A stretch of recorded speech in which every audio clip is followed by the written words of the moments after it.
In early March, Google unleashed AI into its entire suite of Workspace apps. I'll show you how to use Gemini across Drive, Docs, Sheets, and Slides, as well as the functionality that's worth your time and the parts that are kind of a waste of your time. Let's jump in. Let's hop into Google Drive. I'm in my Drive right now. You'll notice that this is engaged. We can actually turn that off. So if you come in here and it's not open, just hit the swirly little star up there.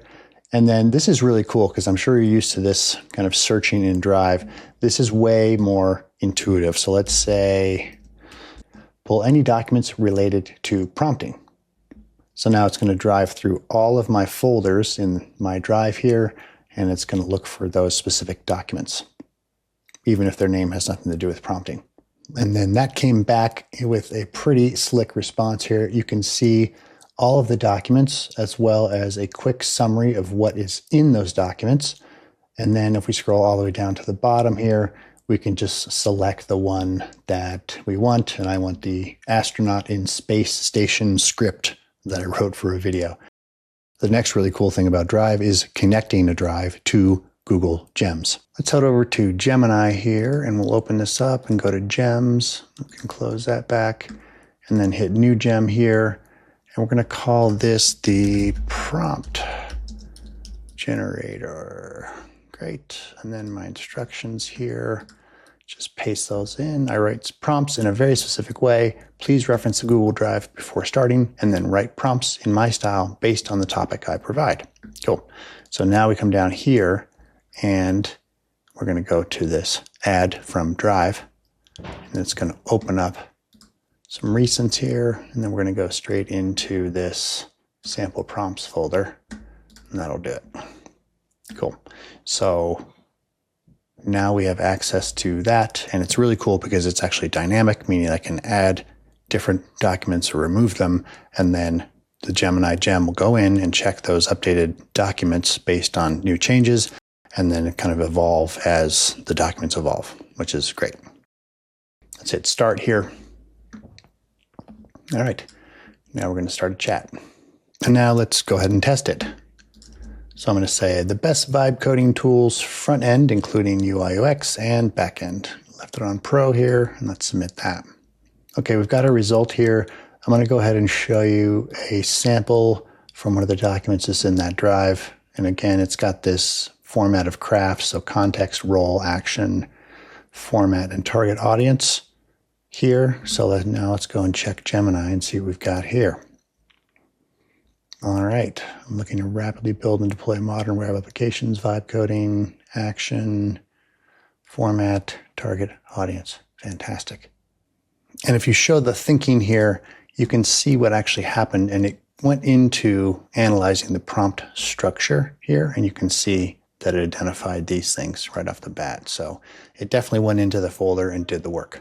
So at this point, you're probably like, Brian, Gemini already kind of did all that stuff, but actually it's much better. And if you don't believe me, let's go try one more use case here. So we're going to go over to Ask Gemini. And in this case, I'm going to say, when's the last time I met with Andrea and what was discussed? All right, check this out. So it found the meeting that happened on the 17th. And here are the things that we discussed, because it also has access to your email and your calendar. So it can go and do all sorts of deep research, not just in your files, but also in other Google applications. Okay, so now let's go check out all the fun new stuff in Google Docs. We're going to head over here, new, Google Doc. And then right at the top here, you're going to notice a few more options. In this case, I'm going to say, help me write, because starting with a blank page is always terrifying. And I'm just going to say, write a letter to my team regarding the rising cost of our service providers. Please reference my writing style prior to creating the draft. Great. And here we have the result, and it looks pretty good, actually. The most important thing for me, however, is the way it delivers the information. It actually puts an overlay on top of the document itself. So whenever it's making changes or you're writing a new prompt to pursue something else, it's not actually changing the original document. Not that there's one right here right now anyway, but it's going and giving you an adjustment that you can then tweak prior to inserting. Right? So if I say refine, and then we're going to go to shorten, it's going to create another version for me that's shortened. Wonderful. add a table,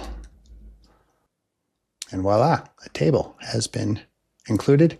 Now we just hit insert and the document is up and running. All right, so I've just opened up a new document so we can try out a few other features here. You'll notice that the helpful little button is still there and available. We're actually going to go and open up this guy, and right at the start here, you can add an @ reference and then choose a different document to reference. Let's say we're going to use this one, and then I want to put in my prompt, reference my writing style and update this document, right? All right, cool. So we got our result here. Let's scroll down and see what the output looks like. Okay, that looks pretty cool. And we've got example 2 there. So let's just remember that I've got example 1 listed here. And then we'll put this cursor up at the start of the page. And I'm just going to go ahead and hit insert. And then this has just all been moved down and the new content has been provided right here. So not too shabby. Be careful not to overwrite your prior stuff though. So that is Google Docs. It's okay. It's definitely better than Microsoft's Copilot in Word, however. So we'll take advantage of it where we can. Next thing, let's head on over to Google Sheets. We're going to come here and hit New, Sheets. And again, you're going to see Gemini shows up in the right here. You can just switch it on and off there. And let's start out with basic prompt. And we're going to say, create 50 rows of dummy expense data for the year 2025. Oh my, that is certainly very colorful. So again, notice here that it is hovering over. This isn't actually the completed data. It looks like this table doesn't quite fit within the parameters here, but now what we're going to go ahead and do here is insert it, and that's going to lock it into place. All right. I cleaned up the table a little bit. All right. Interesting. Let's move on to the next one. Create 50 rows of dummy revenue data for the year 2025. What I'm going to do here is go to a new sheet, and we'll run it in this one. Okay, so that looks like it's done. Again, we've got something of a misaligned frame here, but we'll just insert that. All right, let's change this to revenue and this to expense. And let's create another new tab over there. And let's say, based on the revenue and expenses, say tabs, create a monthly statement of cash flows. Oh, that's interesting. It says this sheet appears to be empty. Okay, well, so it's not going to give me that answer, is it? Let's see if I go over to revenue and try this. It looks like it's put this directly on top of the other information. I wonder if there's a way for us to move it. No. So let's say we copy it. Now we're going to go over to sheet 3 and we're going to paste it here. Let's see if that works. Okay, well, kind of, but I wanted to overlay it, so I'm going to just try and put it down here and see what we get. Let's say insert. Okay, there we go. Okay, so let's do this. I still have the prior conversation available to me here. So what I'm going to do is I'm just going to paste it right here. All right, great. So now I've got my expenses there, my revenue there, and then this kind of rogue statement of cash flows here, which I'm just going to delete. And now we're going to say, based on the revenue and expenses, create a monthly statement of cash flows. I'm hoping that because all of the stuff is in here, it should find it all. Cash inflows, outflows, net cash. Okay, done monthly. That's not terrible. We can sort things. Excellent. All right, now let's move to the next question, which of course is, can we create charts for this guy? Let's say, based on the information on this tab, create meaningful charts. And it looks like this is done, and we just got this little toast message here. Now live and editable, insert to edit this sheet chart. It updates with changes to the Inserted data. Cool. This show up anywhere on the screen? I'm like, mystery charts. Nope, did not. All right. So let's just go ahead and insert them. Oh, interesting. I actually created a new tab called Chart 1. And then it gave us the description of what it's provided, which is this response here. And then we've got the data down here. All right, let's do one last test here and say, based on the expense data, create a pivot table. Let's see what happens. Okay, it looks like it actually did something here. So it says, I've created a pivot table summarizing the total expenses grouped by category. Here we have it right here. And then I'll select a new spot, and then I'm just going to hit insert so we can take a look at the table. This looks more just like a table than a pivot table. So I don't think we get a pass on this one. Last week, I happened to be building something with Claude and Excel. So let's hop over there and see how it compares to this Google Sheet AI. All right, so in this one, we created a bunch of different tabs. You can see the Claude and Excel is open over there. Expenses are here. Revenue is here. I added cost of goods sold, commission amount there. And then we have some pivot table analysis here. And this is actually a functioning pivot table. And then it created a dashboard of stuff that represents some anomalies in the data. It created a profit and loss statement here, which looks really nice. These are the charts it made. And then lastly, I had to do a board deck. And so it created these charts as well as these tables. And then we imported those directly into a PowerPoint, and it looked pretty cool. All right, so we've seen a couple of the cool things that Google Sheets can do and a couple of things that it candidly can't do quite yet. And I've also been able to compare that to Claude in Excel, which is definitely a better product at this point. So last thing, let's go over to Google Slides.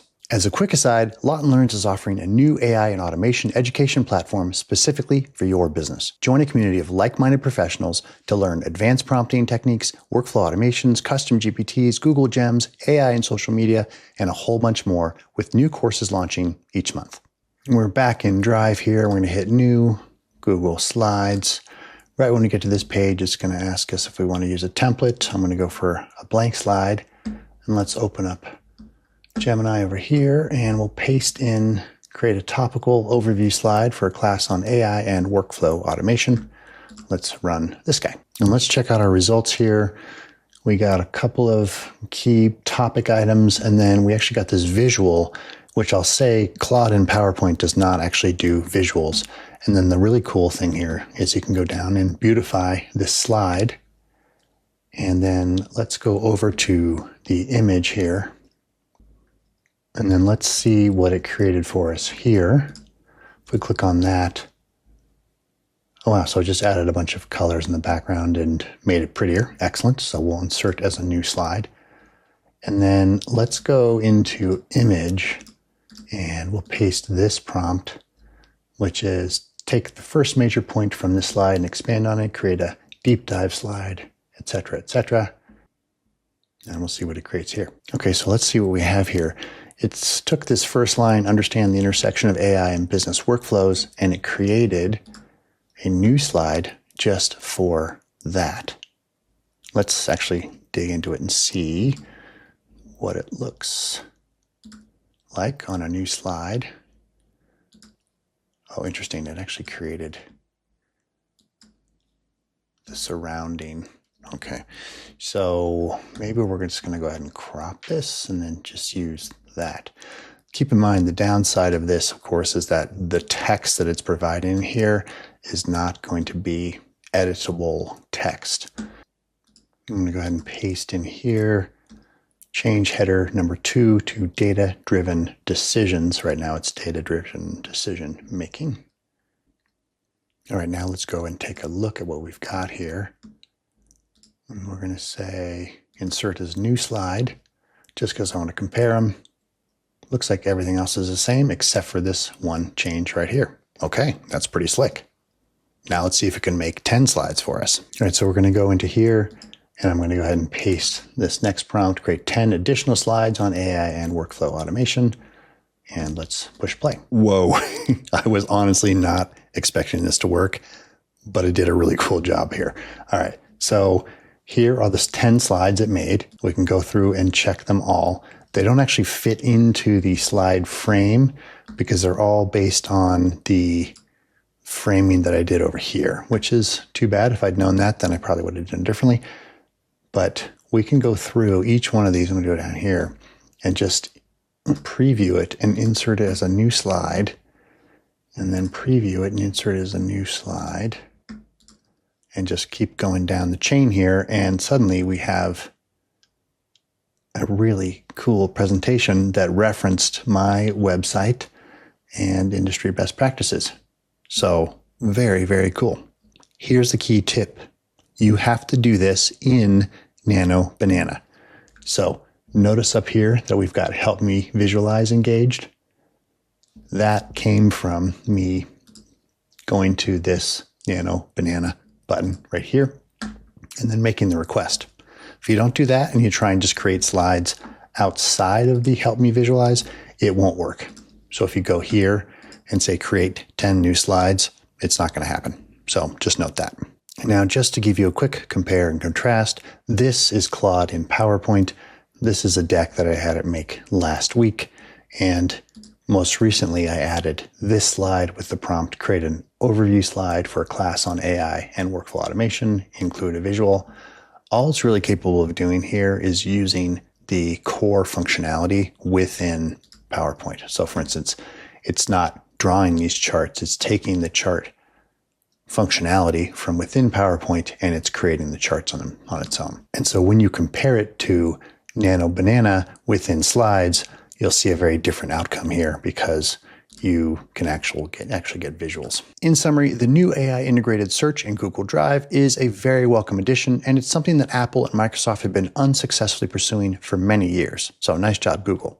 The Gemini integration into Docs is not quite where I'd like it to be, so I'll probably keep using Claude and then copying and pasting. Google Sheets has some nice functionality, but currently it can't work across tabs in the same sheet, and it can't do advanced spreadsheet functions, so I'm probably sticking with Claude and Excel for this one. Lastly, Google Slides is pretty solid for visuals if you're using Nano Banana.